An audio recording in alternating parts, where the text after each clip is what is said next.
उसके बाद में पुण्यात्माओं ये नियम है, और नियमों का हमने गुरुदेव ने बताया कि हमें अंतिम श्वास तक पालन करना है। देखो डॉक्टर चाहे कितना ही अच्छा क्यों ना हो, डॉक्टर का काम होता है आपका ट्रीटमेंट करना, आपका ऑपरेशन करना।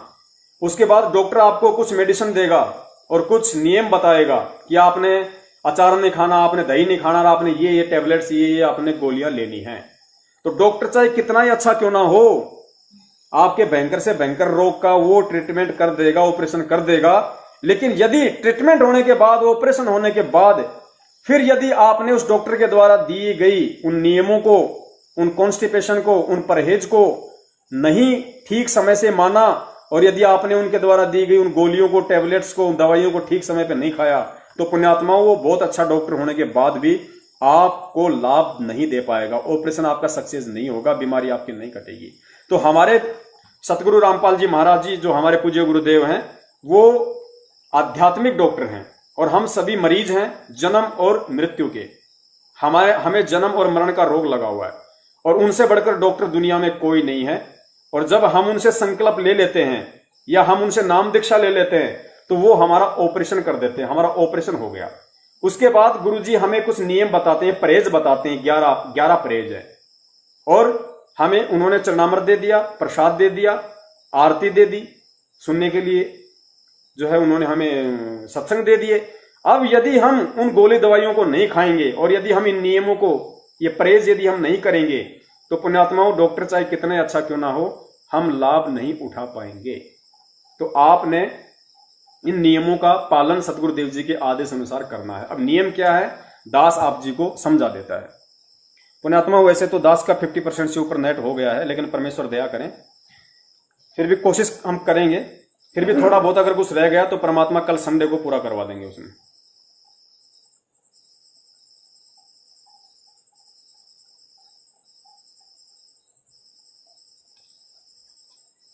तो पुण्यात्माओं नाम दीक्षा इसमें लिखा हुआ है कि गुरु दीक्षा लेने से पहले आवश्यक नियम जिनका आपने अंतिम श्वास तक पालन करना है। अब पुण्यात्माओं हमें कैसे पालन करना है, हमें कैसे अपने गुरु को भगवान मानना है, गुरुदेव ने एक 9-10 मिनट के सत्संग के माध्यम से इस चीज को समझाने का पूरा प्रयास किया। ये नई पुण्यात्माओं के लिए विशेष वीडियो है। जो पुण्यात्माएं नाम दीक्षा ले चुकी हैं, भले सार नाम ले लिया हो, और जो ये वीडियो देख रही हैं उनके लिए भी अति विशेष है, अति आवश्यक है। क्योंकि बिना सत्संग के ही हम मार खाते हैं, चाहे सार नाम क्यों ना ले लिया हो। अगर सत्संग हम गुरुदेव के नहीं सुनते हैं तो हम मार खा ही जाएंगे, काल का दाव लग ही जाएगा।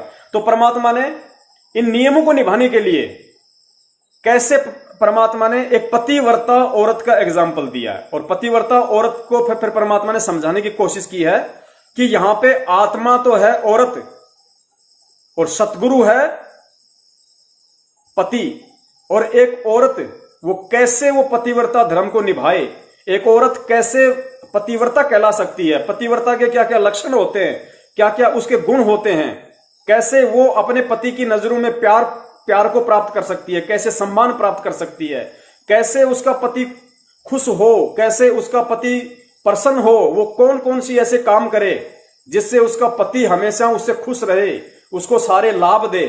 तो पुण्यात्माओं वो परमात्मा ने आत्मा और परमात्मा के एग्जाम्पल को देते हुए, यानी सांसारिक लोक में एक पतिव्रता औरत के ऊपर गुरुजी ने 9 मिनट का ये सत्संग किया है। फिर गुरुदेव ने बताया कि औरत तो समझो आत्मा को और पति समझो उस परमात्मा को। और ऐसे हमने इस भक्ति मार्ग में आने के बाद में अपने सतगुरु को अपना पति परमेश्वर समझते हुए हमें ऐसे व्यवहार करना है, उनकी ऐसी ऐसी हमने बातें माननी है, ऐसे नियम में रहना है, तब वो परमात्मा हमारे ऊपर प्रसन्न होगा। तो आप जी इस वीडियो को थोड़ा ध्यान से सुनिए पुण्यात्मा, बहुत ज्यादा दृढ़ता आएगी। ये साध संगति हो रही है पुण्यात्मा, ये सत्संग हो रहा है। परमेश्वर ने हमें इस चीज का आदेश दे रखा है, साध संगति, यानी भगत आपस में मिलके परमेश्वर की चर्चा करें, उनका गुणगान करें। बरवाला में गुरुजी सत्संग करते थे, उसके बाद क्या करते थे, भगत आपस में मिल बैठ के साध संगति करते थे। तो गुरुदेव ने कहा कि उससे आपको दृढ़ता आएगी। कोई पुराना भगत है, आपको अच्छी अच्छी बातें बताएगा, आपको दृढ़ता आएगी। तो ये चीजें हम सबके लिए जरूरी है। तो दास भी ध्यान से सुनेगा, आप भी ध्यान से सुनिए।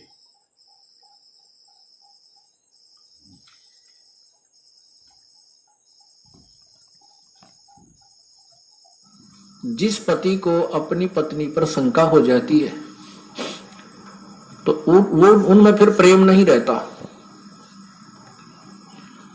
और जो पतिव्रता स्त्री है उसका पति अपने सामर्थ्य के अनुसार उसकी पूरी सुरक्षा करता है, पूरी सुविधाएं देने की चेष्टा करता है। ठीक इसी प्रकार हम आत्माएं, ठीक इसी प्रकार हम सभी आत्माएं उस एक ही परमात्मा की हैं, वो हमारा पति है, सबका मालिक है। पति मीन मालिक, स्वामी, वो हमारा पति है। और हम जब तक उसमें पतिव्रता की तरह आस्था नहीं बनाएंगे तब तक वो हमारी मदद, हमारी सहायता नहीं पूरी नहीं करेगा। जब हम पतिव्रता की तरह उसके, एक पतिव्रता का अर्थ है कि जैसे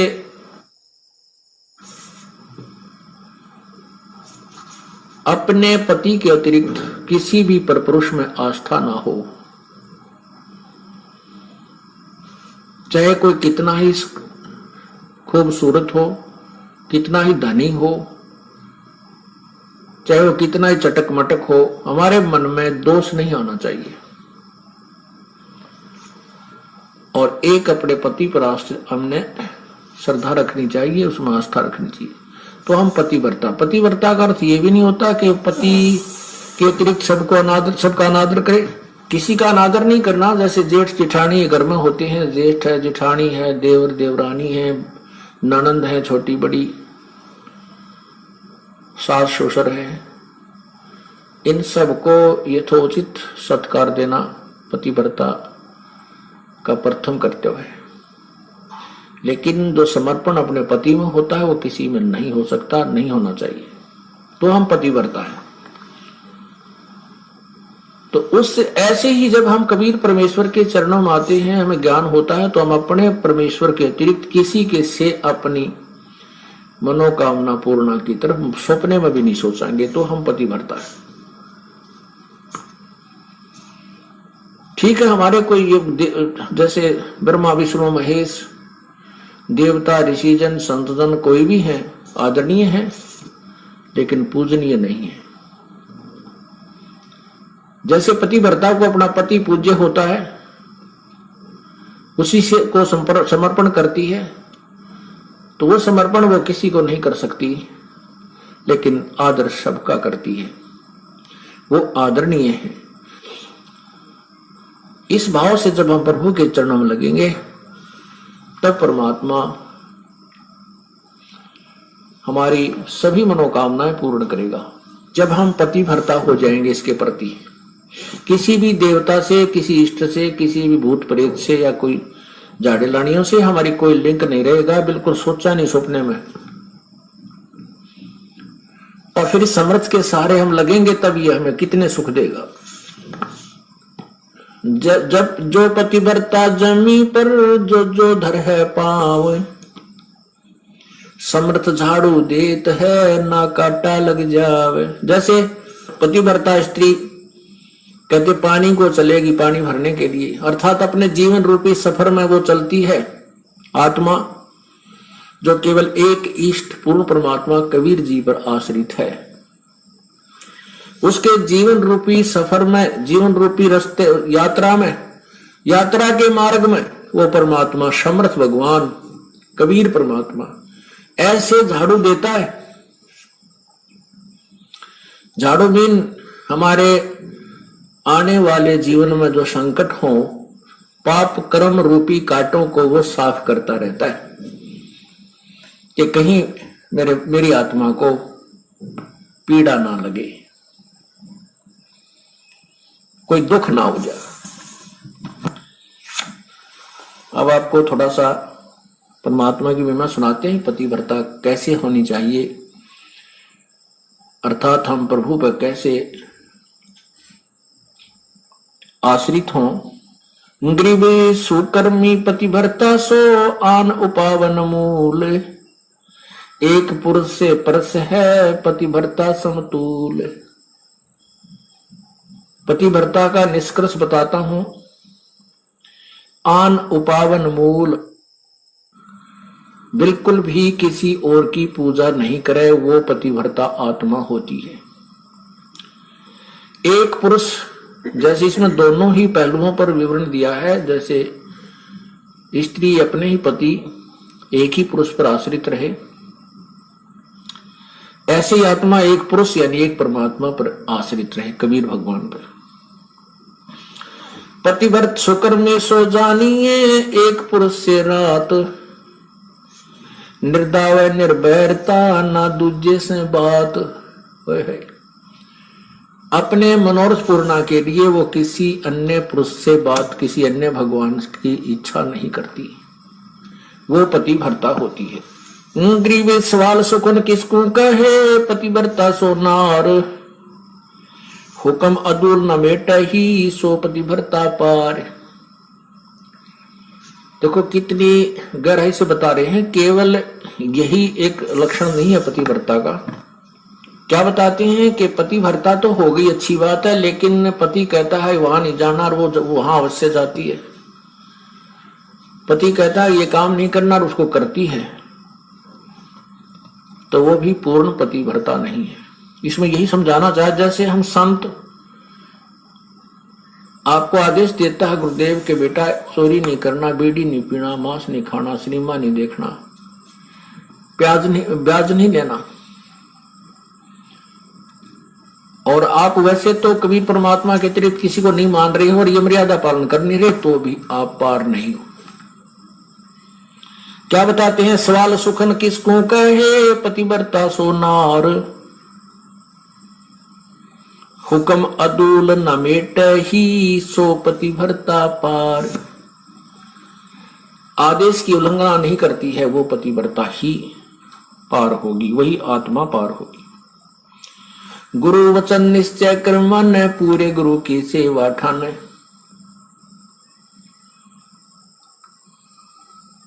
भाई जो गुरु वचन पे डट गे, कट गे फंद 84 के, कट गे फंद 84 के, कट गे फंद 84 के। भाई जो गुरु बचन पर डट गे, कट गे फंद 84 के। घर आंगन एक सारे है, बचन उल्लंघना होई। घर आंगन एक सार समझे, पतिव्रता अपने घर में रहे चाहे बाहर रहे, उसके आव भाव, उसका चलना बैठना उठना बोलना ऐसा ही रहे जैसे वो घर में रहती है, बाहर भी एक जैसा ही व्यवहार करे और वचन उल्लंघन ना करे। घर आंगन एक सारे है, वचन उल्लंघन ना होई। आन खसम से ओ लेने, पतिव्रता है सोई। आन खसम यानी और अन्य पति नहीं बनावे, उससे ओ लड़ा माने आड रखे, पतिव्रता है सोई। आन खसम से हंसत वो चंडी चोर चुड़ैल, जिनसे क्या घर बासे है, घर में बसे घुड़ैल। अब क्या बताते हैं परमात्मा के, जैसे कोई पतिव्रता स्त्री दूसरे पुरुष के साथ मजाक करती रहती है,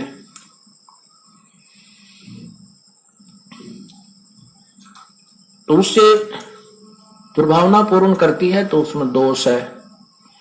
वो कहते हैं वो तो एक भूतनी बसे घर में, और उससे क्या घर, जिनसे क्या घर बास है, घर में बसे गुड़ैल। ऐसे ही ये पतिव्रता यहाँ आत्मा की तरफ ज्यादा संकेत है। परमात्मा कहते हैं कि मुझे ऐसे ही अच्छे नहीं लगोगे यदि तुम ऊपर से तो कबीर साहब करते हो, अब कबीर पंथी हैं, कबीर साहब के मानने वाले, अंदर से सारे देवताओं की पूजा करते रहते हो। आन खसम से हंसत है वो चंडी चोर चुड़ैल। परमात्मा इतने नाराज होते हैं। कहते हैं परमात्मा 100 वर्ष सतगुर की पूजा, एक दिन आन उपासी। वो अपराधी आत्मा फिर पड़े काल की फांसी।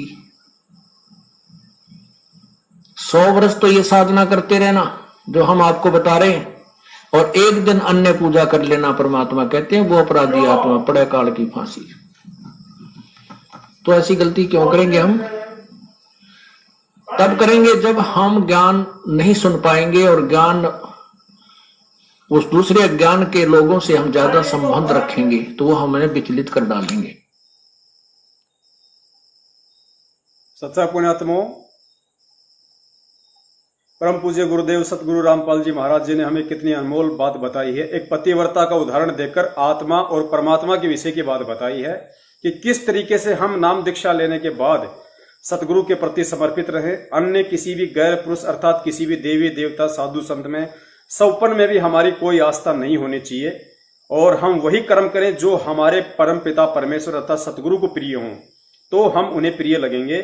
फिर वो हमारी हर ख्वाहिश हर इच्छा वो पूरी करेगा, हमारी हर डिमांड परमात्मा आध्यात्मिक जीवन की पूरी करेगा। तो परमेश्वर की आप लोगों पर विशेष दया उन पुण्यात्माओं पे जो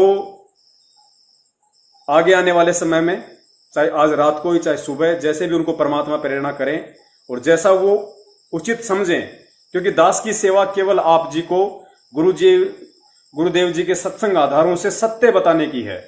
उसके बाद पुण्यात्मा दास का कोई रोल नहीं है। आप जी को यदि सत्य लगे और उचित लगे तो आप जी संकल्प नाम दीक्षा को अपनाना, यदि आप इतना विश्वास कर सको तो। अन्यथा कोई दबाव नहीं है, किसी प्रकार का कोई प्रेशर नहीं है पुण्यात्माओं, ये आपके अपने विवेक के ऊपर है। दास केवल आप जी को परमात्मा से जुड़ने की विधि बता रहा है, उनका विधान बता रहा है। इसमें ना दास का कोई स्वार्थ है और ना ही आप जी को कोई स्वार्थ होना चाहिए। विवेक बुद्धि के साथ में आप जी ने फिर अपने आध्यात्मिक यात्रा को जारी रखना है।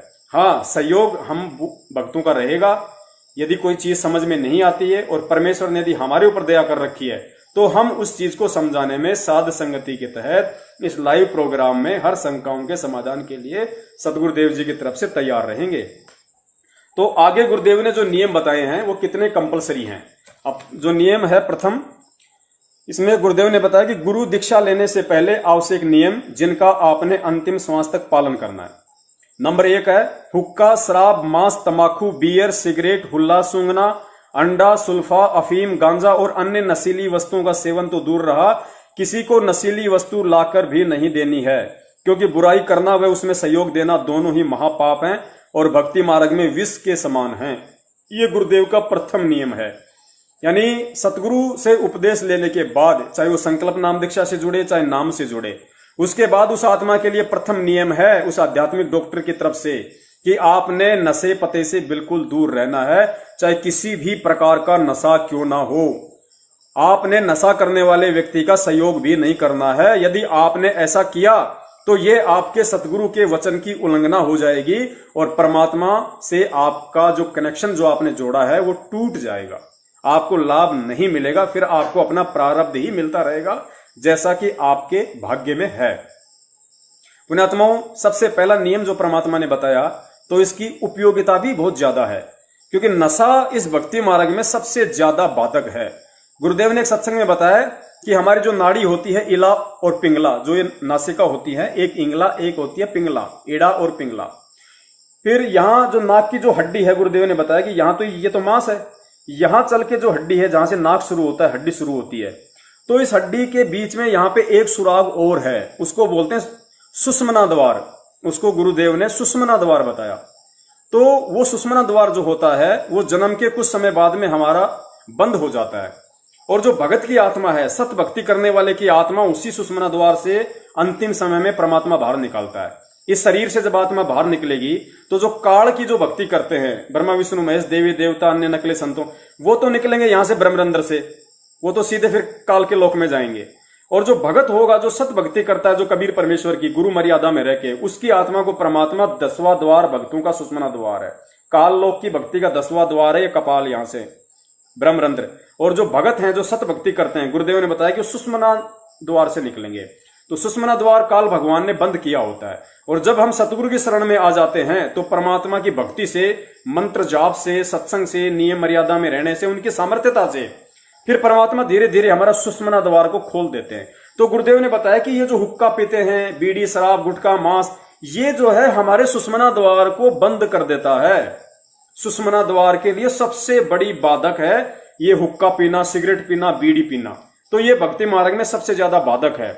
और सबसे बड़ा गुरु का वचन, गुरु बोले कि ये नहीं करना तो फिर नहीं करना, चाहे वो बाधा दे या ना दे।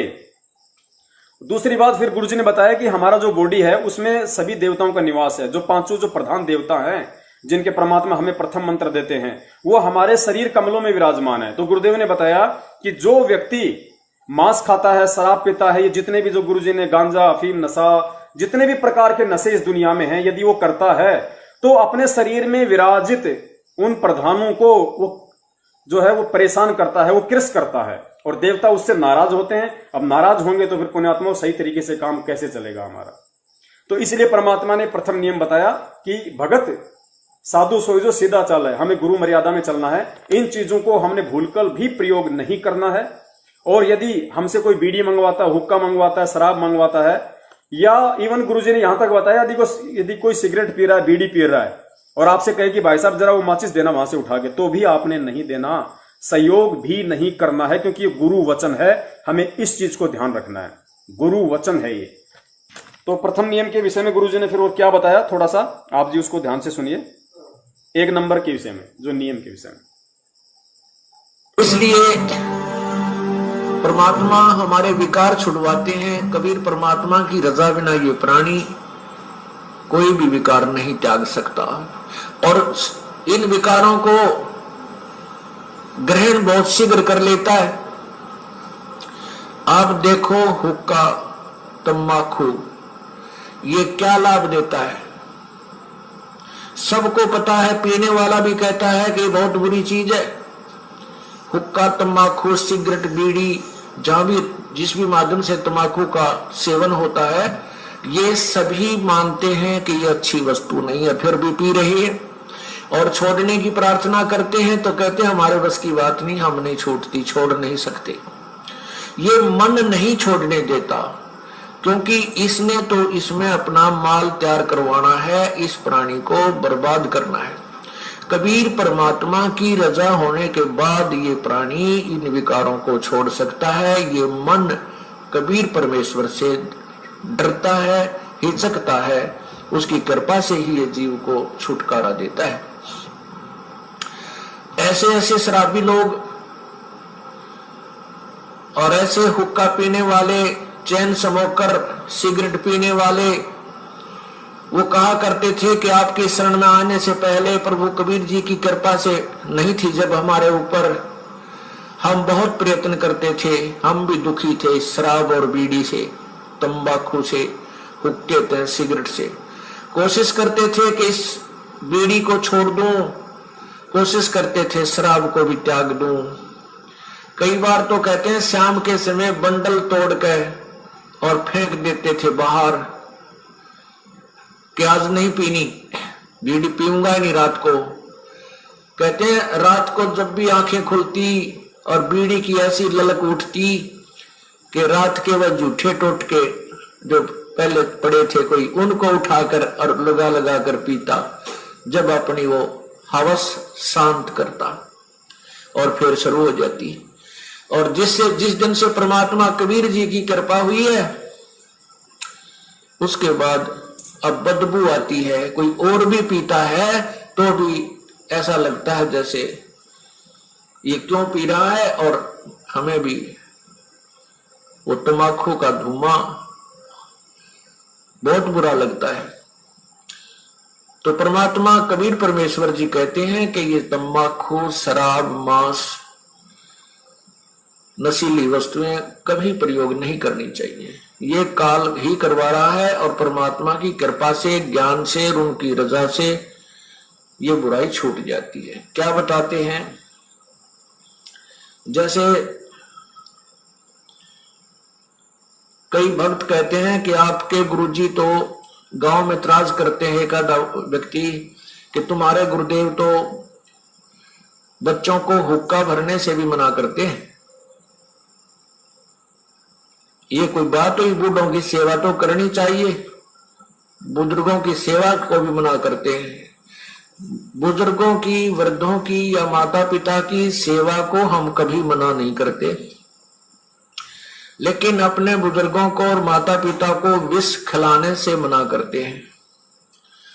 शराब तंबाकू ये विष है, ये धीमा विष है। अब उन बुजुर्गों से मैं प्रार्थना करता हूं कि जो तुम हुक्के को एक अपनी शानो शौकत मान बैठे हो,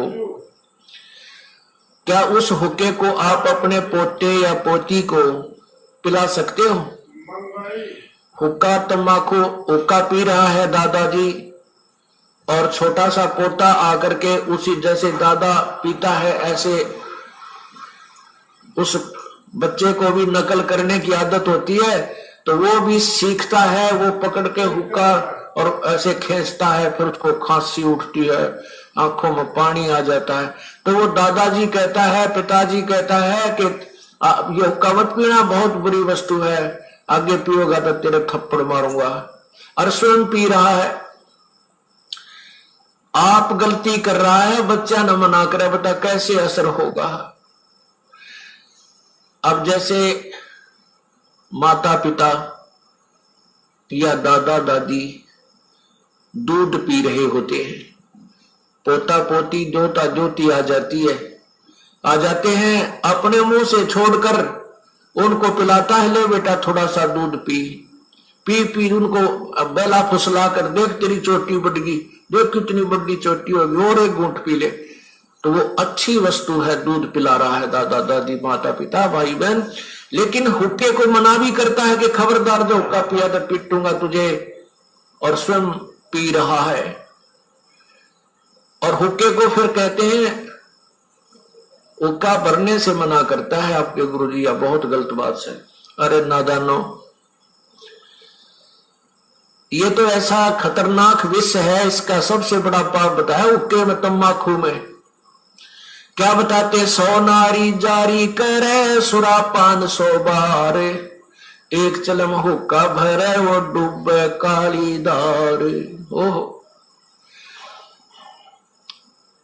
एक परत्रिया के पास गमन करने का कितना पाप बताते हैं। पर द्वारा स्त्री का खोले 70 जन्म अंधा हो डोले, मदरा पीवे कड़वा पानी 70 जन्म स्वान के जानी। और फिर कहते सुरापान मदमासा हारी, गमन करे भोग पर नारी 70 जन्म कटेंगे शीसम, साक्षी साहेब है जगदीशम। परमात्मा आदरणीय गरीबदास साहेब जी अपने भगवान कबीर साहब को साक्षी रख के कह रहे हैं कि जो विकार तुम कर रहे हो ये कितने भयंकर हैं। क्या बताया है कि मदरा पीवे कड़वा पानी और 70 जन्म कुत्ते के जानी। जो शराब पीते हैं एक बार उसके 70 जन्म कुत्ते के होंगे, कंटिन्यूसली 70 जन्म। ओए होए। और फिर क्या कहते हैं, सुरापान मदमासा हारी। सुरापान कहते हैं शराब पीने वाला, शराब पीता है जो, और मांस आहार करता है। और गमन करे भोग पर नारी, जो दूसरे की पत्नी के पास दुराचार करता है, तो उनके साथ क्या बनेगी, 70 जन्म कटेंगे शीसम, साक्षी साहेब है जगदीशम। उन लोगों के 70 जन्म शीश कटेंगे, कि तो बकरा बनेगा, कि तो मुर्गा बनेगा, कि तो वैसे, कि तो गंडासे में आकर कटेगा, कि तो थ्रेसर में आकर नाड़ आ जाएगी। यानी दुर्गति से मौत होगी, बुरे जन्म होंगे। उसके लिए बताते हैं कि 100 नारी जारी करे सुरापान 100 बार। ओए होए। मदरा पीवे कड़वा पानी, शराब पीवे उसके 70 जन्म कुत्ते के होंगे। और ये 100 बार पीने वाला 100 बार पी ले और 100 बार पर नारी गमन कर ले, उनको कितना पाप हो जाएगा, बहुत ज्यादा।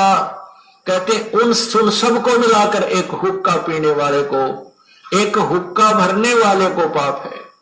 पीने वाले गेला तक के बनेगी, क्या बुरा हाल होगा उसका, जो केवल भरकर देता है, पीने का सहयोग देता है, उसकी ये दुर्गति। और पीने वाले का तो पता नहीं कितना जुल्म होगा उसके ऊपर।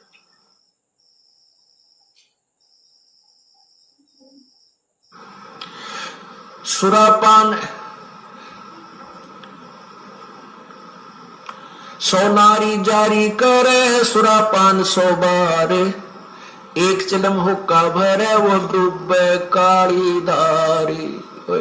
इसलिए मना करते हैं कि तुम हुक्का भी भर के मत देना, उन जो पाप कमा रहे हैं स्वयं भी नरक में जा रहे हैं और उसमें सहयोगी बना रहे हैं अपने पुत्र पुत्रियों को, पौत्र पौत्रियों को या पुत्र वधुओं को भी आजकल हुक्का भरवाने लगे।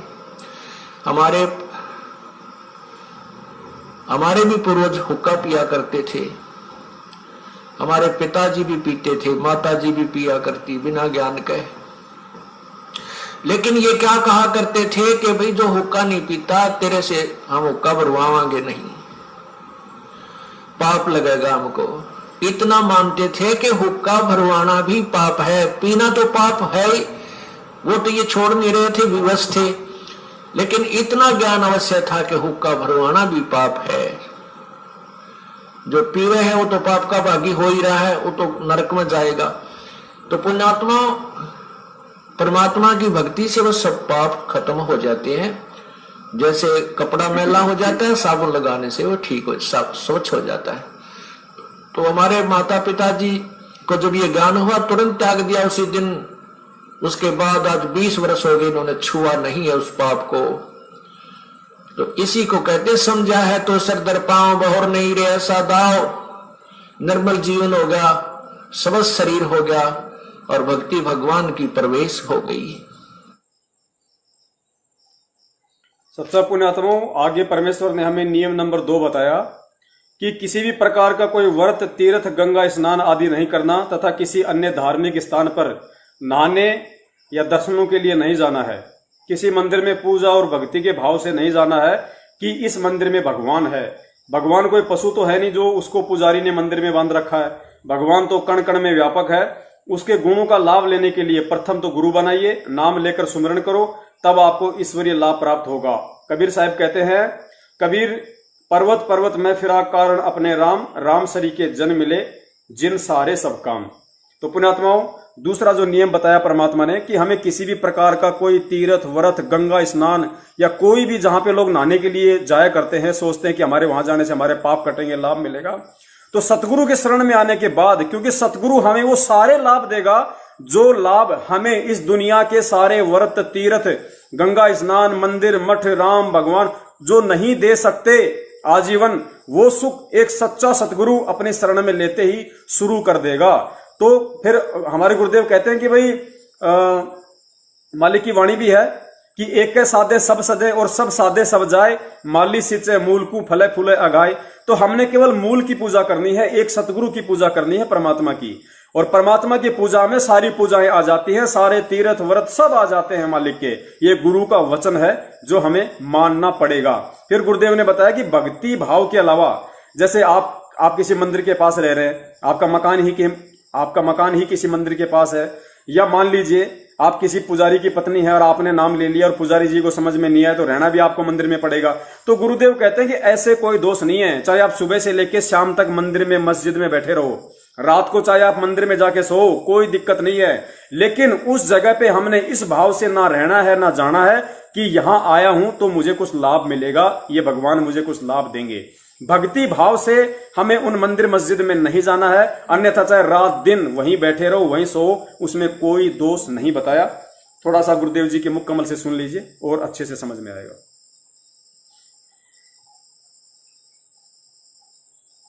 कहीं पर आप देखते हो इन भ्रमित किए हुए अज्ञानी ऋषि संतों के द्वारा के फलाने स्थान पर का पर्व होगा, वहां पर भी लगेगी, पर भी वो है इनकी 1 घंटा 1.5 घंटा स्नान का समय निर्धारित करते हैं किसी सरोवर, तालाब या दरिया में। उसमें जो स्नान कर लेगा उसका बेड़ा पार हो जाएगा। ये कर रखा है ना ऐसा जुल्म। वहां बेड़ा पार नहीं, बेड़ा गर्क होता है। कैसे होता है? एक समय हरिद्वार के अंदर हर की पैड़ियों पर ये पर्व भी लगी थी। कुंभ के पर्व के ऊपर स्नान का समय निर्धारित किया था इन्होंने। वहां पर ये सभी त्रिगुण उपासक, रजगुण ब्रह्मा, सदगुण विष्णु, तमगुण शिव जी के उपासक, ये गिरी, पुरी और नागा, वैष्णो, ये कनपाड़े नाथ और बिना कन पाड़े ये सारे वहां इकट्ठे हो गए स्नान के लिए। स्नान करने का जब समय आया, वहां क्या होता है, गिरी अलग ग्रुप में, पूरी अपने न्यारे ग्रुप में, नागा अलग से इकट्ठे हो जाते हैं, वैष्णव अलग से इकट्ठे हो जाते हैं। वहां से फिर स्नान करने के लिए चलते हैं अपने अपने मुखिया के पीछे। सबसे पहले नागा चले गए ऊपर भी नहाने के लिए, पर भी लेन मोक्ष प्राप्ति के लिए बेड़ा पार कराने गए थे नागा। सबसे पहले पैर की पैड़ियों पर खड़े हो गए स्नान करने के लिए। पीछे से आगे ये सतगुण विष्णु जी के उपासक वैष्णव साधु आए। उन्होंने कहा, अरे नागाओ, पहले हम स्नान करेंगे, हम सर्वश्रेष्ठ हैं, तुम बाहर आओ, अभी स्नान नहीं करना तुमने। तैयारी पकड़ रहे थे स्नान करने की। नागा कहने लगे, नहीं, हम सर्वश्रेष्ठ हैं, हम त्यागी और बैरागी हैं, हम कोई वस्त्र तक भी नहीं स्तन पर रखते, हमको नी इच्छा फिरते हैं, हम सर्वश्रेष्ठ हैं, हम प्रथम स्नान करेंगे। अब वैष्णव साधुओं ने कहा कि तुम बाहर आ जाओ नागो, तुम काहे के श्रेष्ठ हो, तुम नहाते ना धोते, राख लपेटे फिरते हो, सरड फड़ तुम टट्टी के हाथ भी नहीं धोते, और तुम काहे के श्रेष्ठ हो, बाहर आओ, हम प्रथम स्नान करेंगे। इस बात का दुख माना उन्होंने, नागाओं ने, और दोनों आपस में झगड़ा शुरू हो गया। वैष्णव साधुओं का, सतगुण विष्णु के उपासकों का, और तमगुण शिव जी के उपासक नागाओं का आपस में लठबाज गया, झगड़ा हो गया। और वहां लगभग 25,000 ये त्रिगुणोपासक कटका मर गए वहां पर भी लेन गए थे, बेड़ा पार कराना हो गया, बेड़ा गर्क। तो यहां परमात्मा कहते हैं, तीर तुपक तलवार कटारी, जमदड़ जोर बधावे हैं, हर पैड़ी हर हेत न जाना, वाजा करद चलावे हैं। काटे शीस नहीं दल करुणा, ये जग में साध कमावे हैं, और जो जन इनके दर्शन को जावे, उनको भी नरक पठावे। काटे शीस नहीं दल करुणा, जग में संत को आवे हैं, हर पैड़ी हर हेत नहीं जाना, वाजा तेग चलावे हैं। हर की पैड़ी कहें, भगवान का स्थान कहो, भगवान की छाती पर ये कुकर्म कर दिया, 25,000 कटका मर गए। लेली पर भी टिंडे वहां पर, ये है इनके तीर्थ स्थान नाने के। और किसी को मना करता है तो इन्होंने हमारी तो भावनाओं को ठेस पहुंचा दिया। अरे ये कोई भावना हुई? अब जैसे कोई बालक, कोई बिजली का तार टूटा पड़ा है, उसमें स्पार्किंग हो रही है, बच्चा उसको आतिशबाजी जानकर पकड़ने जा रहा है, और कोई बुद्धिमान व्यक्ति उसको देख रहा है, उसको भागकर उठाकर उस बच्चे को, उसकी जान बचा देता है। बच्चा रोता है क्योंकि उसकी भावनाओं को ठेस पहुंचा है। वो तो उसको पकड़ना चाहता था, और उसको पता था उस बद्दर पुरुष को कि ये मर जाएगा। फिर भावनाओं को वहां ठेस पहुंचाना अनिवार्य था। तो इस दास का उद्देश्य यही है, इसको अगर तुम ठेस मानते हो तो ठेस सही, पर तुम्हारी जान बचेगी ना, सारी वीरान मट्टी होगी आपकी, क्योंकि शास्त्र विरुद्ध साधना करके। तो यहां क्या बताते हैं, चारों युग में संत पुकारे, कूक कहा हम हेल रे, हीरे माणिक मोती बरसे, ये जग चुगता डेल रे।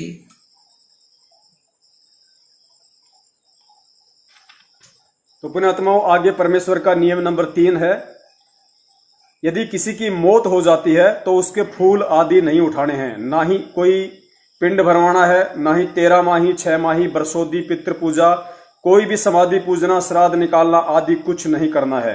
ये 5 तत्व से बना शरीर तो एक वस्त्र की तरह है, मूल वस्तु जीवात्मा है, वह कर्म आधार पर नए शरीर में जा चुकी होती है। हम अज्ञानियों द्वारा भ्रमित होकर पीछे क्रियाएं करते रहते हैं जो व्यर्थ है। गरीबदास जी महाराज कहते हैं, देह पड़ी तो क्या हुआ, सभी झूठी सभी पटीट, और पक्षी उड़ा आकाश को चलता कर गया बीट। तो परमेश्वर जी कह रहे हैं कि यदि नाम दीक्षा लेने के बाद में यदि अपने परिवार में, घर में किसी की उपदेशी की अनुपदेशी की कोई मृत्यु हो जाती है, तो हमने वो पाखंड, वो सांसारिक, वो कर्म नहीं करने जो अज्ञानता के चलते समाज करता है। उनके फूल उठाना, फिर उनको गंगा जी में विसर्जित करना, फिर उनके पिंड भरना, फिर पंडित जी को बुला के उनके गरुड़ की कथा करवाना, फिर बाद में उसके 6 माही बरसोदी पित्र उसके श्राद्ध निकालना, आडंबर पाखंड, ये हमें नहीं करना। परमेश्वर कहते हैं कि यह शरीर तो एक वस्त्र की तरह है, मूल वस्तु जीव आत्मा है। अब जीव आत्मा ने जैसी भक्ति करी उसी आधार से वो अपने वो कर्म भोगेगी, चाहे पीछे से चाहे उस शरीर का आप कुछ भी कर लो, कुछ भी फर्क नहीं पड़ना है। पुण्यात्माओं, मूल वस्तु जीव आत्मा है। आज हम जीवित हैं, आज यदि हमें कोई थप्पड़ मारेगा, हमें कोई कील चुभाएगा तो हमें महसूस होगा, हमें दर्द होगा। कल को जब मृत्यु हो जाती है तो जीव आत्मा निकल गई, अब ये शरीर मिट्टी है, चाहे इसको गाड़ो, चाहे इसमें कील मारो, चाहे इसको हथौड़ा मारो, इसको कुछ महसूस नहीं होगा। तो मूल वस्तु जीव आत्मा थी। अब जीव आत्मा ने शरीर में रहते सहते, गुरुदेव कहते हैं, क्या कमाया, क्या भक्ति करी, कैसी साधना करी, कैसा खाया पिया, उस आधार से वो अपने कर्म लेकर गई। अब उसने वो कर्म भोगने अच्छे बुरे, और ये शरीर मिट्टी है। अब तुम इसको चाहे अज्ञानियों के कहने पे गंगा जी में डालो, चाहे कुछ भी करो, कोई फायदा किसी प्रकार का नहीं है सिवाय तुम्हारे लुटने पिटने के। सुनिए सतगुरुदेव जी के मुख कमल से।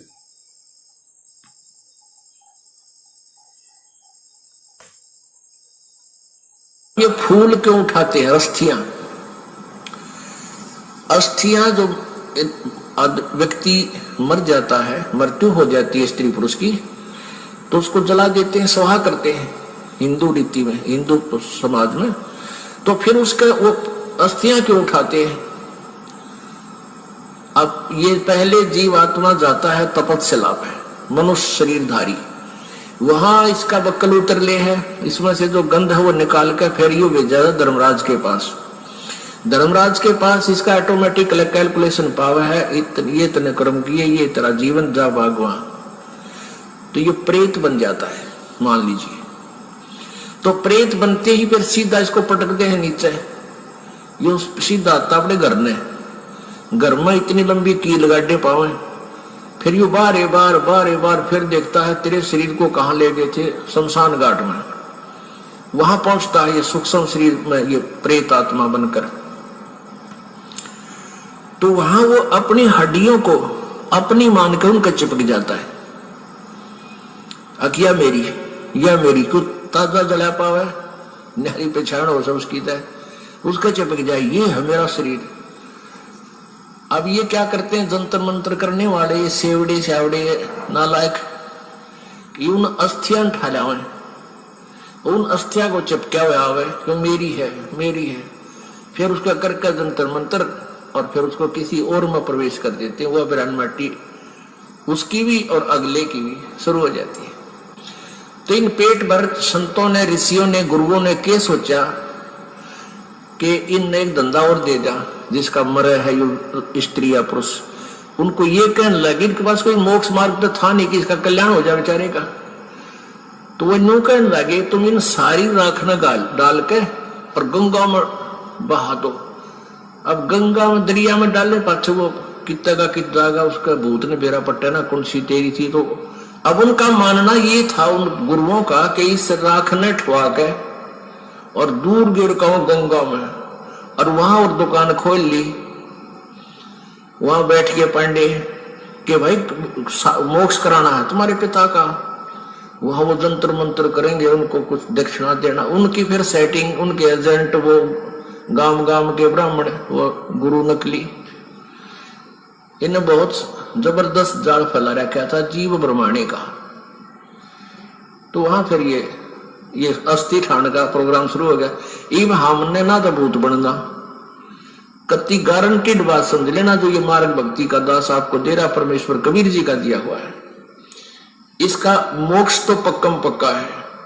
मान लीजिए कोई पैर थड़स गया, किसी का रेपट बिगाड़ नहीं जा पाया, तो मनुष्य जीवन मिलेगा, और किसी अन्य योनि में नहीं जाएगा, और ना जाने कितने जन्मों तक वो मानव ही बनता रह सकता, इतने पुण्य हो जाएंगे, लेकिन होगी फिर दुर्गति आगे चल के। तो कोशिश ये करना है कि अब ये भूल ना लगे, ये बात बढ़े नहीं। सच्चाई पुण्यात्माओं, आगे सतगुरुदेव जी ने चौथा नियम दिया है, हमें अन्य किसी भी देवी देवता की पूजा नहीं करनी। कबीर साहब कहते हैं, माई मसाणी सेठ शीतला भैरव भूत हनुमंत, परमात्मा उनसे दूर है जो इनको पूजनते। कबीर देवी देव ठाडे भये हमको ठोर बताओ, जो मुझ कबीर को पूजे नहीं उसको लूटो खाओ। और फिर परमेश्वर कहते हैं कि कबीर 100 वर्ष सतगुरु की पूजा एक दिन आन उपासी, वो अपराधी आत्मा फिर पड़े काल की फांसी।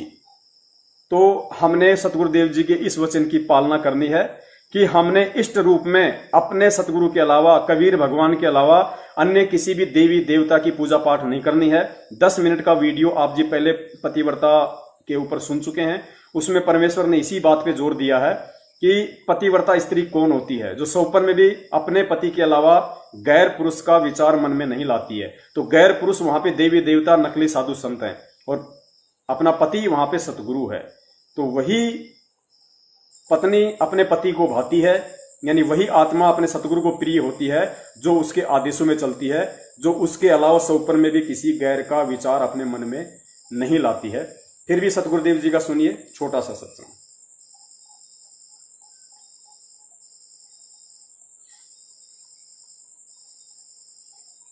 अब हम उस परमात्मा को इष्ट मानकर पूजा करेंगे तो हमारी शास्त्र अनुकूल साधना होगी।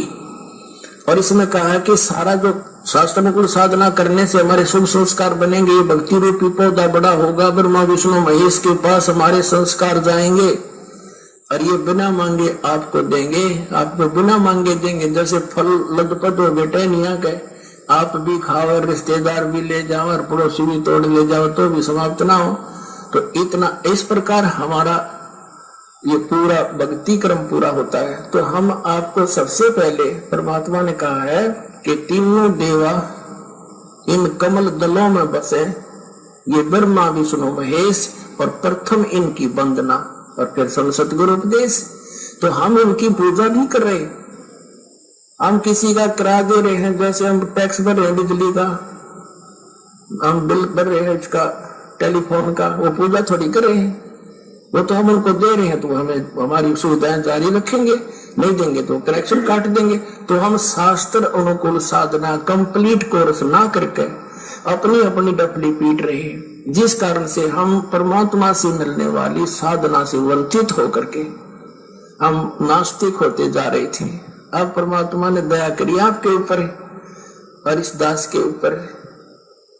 इस दास को बनाया वो तत्वदर्शी संत, और जो ज्ञान परमात्मा 600 वर्ष पहले छुपा गए थे खजाना, इस दास को चाबी दे दी। अब दास ने खोल दिया उसके बच्चों के सामने, अब खाओ और खर्चो, चलो सतलोक में।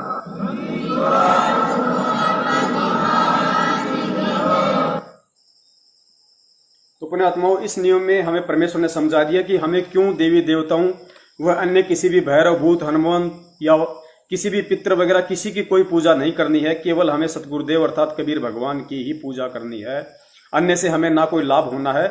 और यदि हमने ये गलती की तो सतगुरु के वचन की उल्लंघना होने से हम भक्ति मर्यादाओं से दूर हो जाते हैं। दूसरी बात, हमें परमेश्वर ने बताया कि हम कोई भक्ति छुड़वाते नहीं ब्रह्मा विष्णु महेश की, लेकिन पूजा हमें केवल अपने सतगुरु की ही करनी है, परमात्मा की ही करनी है। हमें इनकी साधना करनी है। साधना अगर करते रहेंगे तो हमें यहाँ की सुख सुविधा मिलती रहेगी, क्योंकि ये ब्रह्मा विष्णु महेश जी यहाँ के मैनेजर हैं, और परमात्मा हमें जो भी लाभ देगा वो इन मैनेजरों के माध्यम से ही देगा, क्योंकि ये व्यवस्था भी परमात्मा ने ही की हुई है। तो इसलिए परमात्मा हमें ब्रह्मा विष्णु महेश जी से लाभ लेने का वास्तविक विधि बता देते हैं। वास्तविक इनके जो मंत्र हैं वो हमें उन्होंने दे दिए। तो हमने केवल जब तक हम यहाँ रहेंगे इस शरीर में, तब तक हम केवल इनसे सुख सुविधा लेते रहेंगे, जो परमेश्वर के माध्यम से जो परमेश्वर इनको देंगे और ये हमारे को देंगे। तो हमने केवल इनकी साधना करनी है, भक्ति, इनकी पूजा नहीं करनी है। हमें परमेश्वर इनके वास्तविक भक्ति मंत्र बता रहे हैं, जिनसे ये जल्दी आकर्षित होंगे। एक सत्संग में गुरुदेव ने बताया कि जैसे भैंसा को भैंसा राम करते रहो नहीं देखेगा, आप कुत्ते को कुत्ता कुत्ता बोलते रहो वो नहीं देखेगा, क्योंकि वो तो उनके शरीर के नाम है, लेकिन उनको आकर्षित करने का क्या मंत्र है वो अलग है। अब जैसे भैंसा राम है, उसको भैंसा राम कहोगे नहीं देखेगा। तो गुरुदेव ने कहा कि उसको थोड़ा सा बोल दो उड़ रही, तो गुरुदेव कहते हैं तुरंत देखेगा, कान खड़े कर लेगा कहां से आवाज आई। आप कुत्ते को कुत्ता कुत्ता कहो नहीं सुनेगा, उसको धीरे से बोल दो त्योल त्योल, तुरंत देखेगा, क्योंकि वो उनको जो है आकर्षित करने के वास्तविक मंत्र हैं, कोडवर्ड है वो। तो इन सभी देवी देवताओं के, ब्रह्मा विष्णु महेश जी के, दुर्गा के, गणेश जी के, शंकर जी के, इनके वास्तविक जो मंत्र हैं जो दुनिया नहीं जानती, ये ओम नमः शिवाय, हर हर महादेव, ओम नमः भागवते विष्णु देवाय नमः, जय गणेश, ये मंत्र नहीं है। ये तो नकलियों ने अपने मनमुखी रूप से बना रखे हैं। वास्तविक इन देवी देवताओं के जो मंत्र हैं वो सतगुरुदेव जी हमें देते हैं, ताकि इनसे ये देवता जल्दी जो है हमारी तरफ आकर्षित होते हैं। और सांसारिक इस भक्ति के लिए हमें जो सांसारिक सुखों की जो जरूरत है, सांसारिक लाभ और साधन हमें जो चाहिए, वो इन्हीं के माध्यम से हमें परमात्मा दिलवाएगा। तो हम केवल इनकी साधना कर रहे हैं, पूजा नहीं। अगला नियम गुरुदेव ने बताया, ऐसे व्यक्ति का जूठा नहीं खाना जो नशीले पदार्थों का सेवन करता हो। ये 5 नंबर नियम है। हमें ऐसे किसी भी व्यक्ति का, चाहे घर का हो, चाहे परिवार का हो, यार दोस्त रिश्तेदार कोई भी हो, जो आदमी नशा करता है, बीड़ी सिगरेट पीता है, या अन्य जो भी शास्त्र विधि को त्याग कर जो भी मनमानी पूजा पाठ करता है, हमें उस व्यक्ति का जूठा बिल्कुल भी नहीं खाना है। ये सतगुरुदेव जी का आदेश है, वरना भक्ति मार्ग में इस आदेश की उल्लंघना होने से हम मर्यादा रहित हो जाएंगे, परमेश्वर के लाभ से दूर हो जाएंगे। तो जिस व्यक्ति ने नाम दीक्षा नहीं ले रखी है सतगुरु रामपाल जी महाराज जी से इस पृथ्वी पे, उसके अलावा हमने किसी भी व्यक्ति का जूठा खाना नहीं खाना है। नंबर 6, जुआ ताश कभी नहीं खेलना। पुण्यात्माओं, ये जुआ खेलना, ताश खेलना, ये क्रिकेट देखना, क्रिकेट खेलना, सिनेमा देखना, ये पुण्यात्माओं हमारे समय और श्वासों की बर्बादी है। भक्ति मार्ग में अब हमें इन चीजों की कोई आवश्यकता नहीं है, और ना ही इन चीजों को हमें अपना बिजनेस बनाना है, ना ही इन चीजों को हमें अपना कैरियर बनाना है। बहुत सारे भगत भाई हैं, वो अपने बच्चे को क्रिकेट एकेडमी ज्वाइन करवा देते हैं, अपने बच्चे को बॉक्सिंग, जूडो, कराटे वो करवा देते हैं। तो पुण्यात्माओं हमने वो नहीं करवाने हैं, क्योंकि ये ना तो हमारे जीवन में कुछ काम आने, ना हमारे शरीर के लिए कोई फायदेमंद है, ना इनसे हमें कोई ज्ञान मिलता है। तो ये चीजें हमें बिल्कुल भी नहीं करनी है। और सुनिए आप जी सतगुरुदेव जी के मुख कमल से गुरुदेव जी ने क्या आदेश दिया।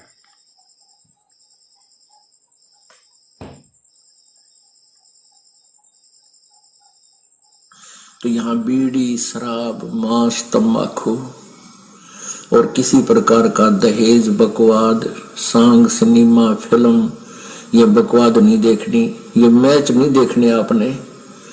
अब क्योंकि जब हम साधु हो जाएंगे, संत हो जाएंगे, जब हमने पता लग जाएगा कि देखा कोई देखने की चीज है, ये ताश खेल रहे हैं, ला हाँ मार बेगम, और कभी लेना नहीं देना, क्यों मन में बकवाद चाहिए, और सारा दिन सुबह से लेकर शाम तक लेट कर देखेंगे।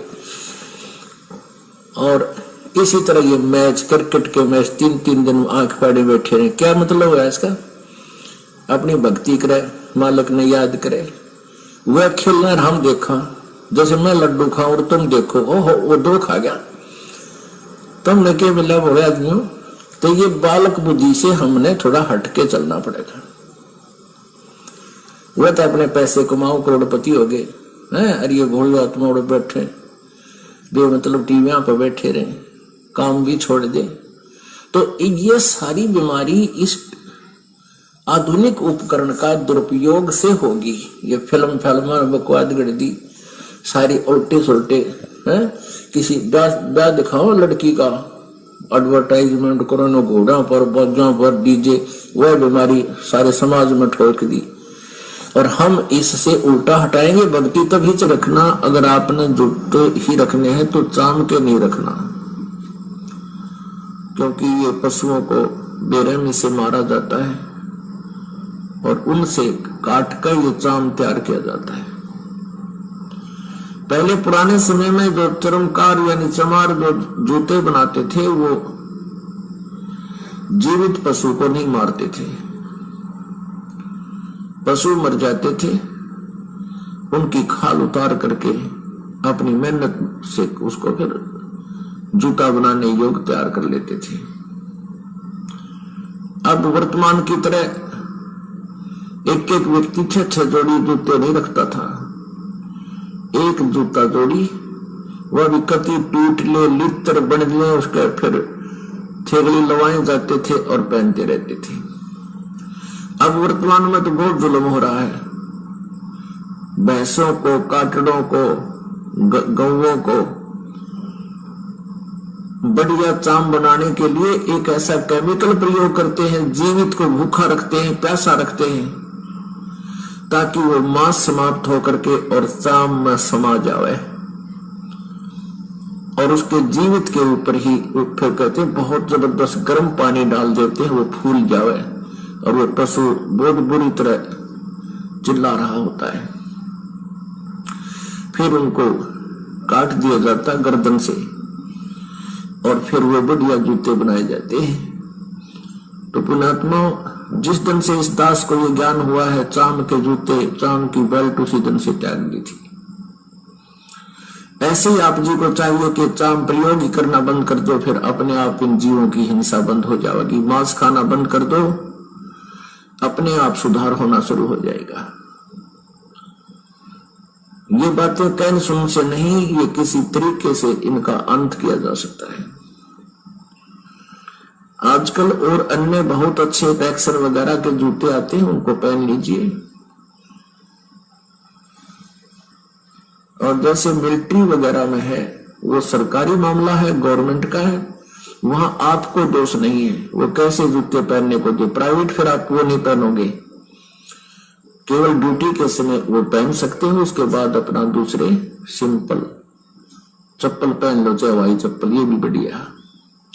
हमने अपने पापों के जो सोर्स हैं उनको खत्म करना है और जो पुण्य के सोर्स है उनको बढ़ाना है।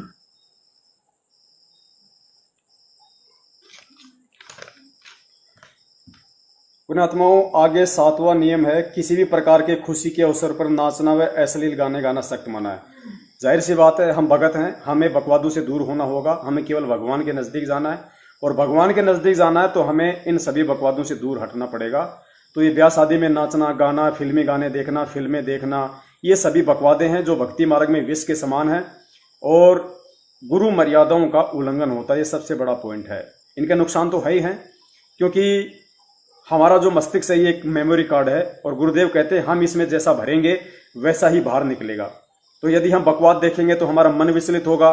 और दूसरी बात, जब यदि बकवादे हम देखेंगे, फिल्म देखेंगे, ये गाने देखेंगे, और परमेश्वर कहते हैं जब तुम भक्ति करने बैठोगे, मंत्र करने बैठोगे, आरती करने बैठोगे, तो काल भगवान जो तुमने बकवाद इस मेमोरी कार्ड में फीड की है, वो फिल्में, वो क्रिकेट, वो फालतू के लोगों के साथ में बैठना, उल्टी सीधी बातें करना, जो बकवाद तुमने इस मेमोरी कार्ड में भरी है, और जब तुम भक्ति शुरू करोगे तो काल भगवान उस मेमोरी को चालू कर देगा, तो तुम्हें भक्ति में मन नहीं लगने देगा। वो बकवादे तुम्हारे अंदर आएंगी बार बार, वो फिल्मी गाने याद आएंगे, यार दोस्तों के साथ बैठ के की गई मीटिंगें याद आएंगी।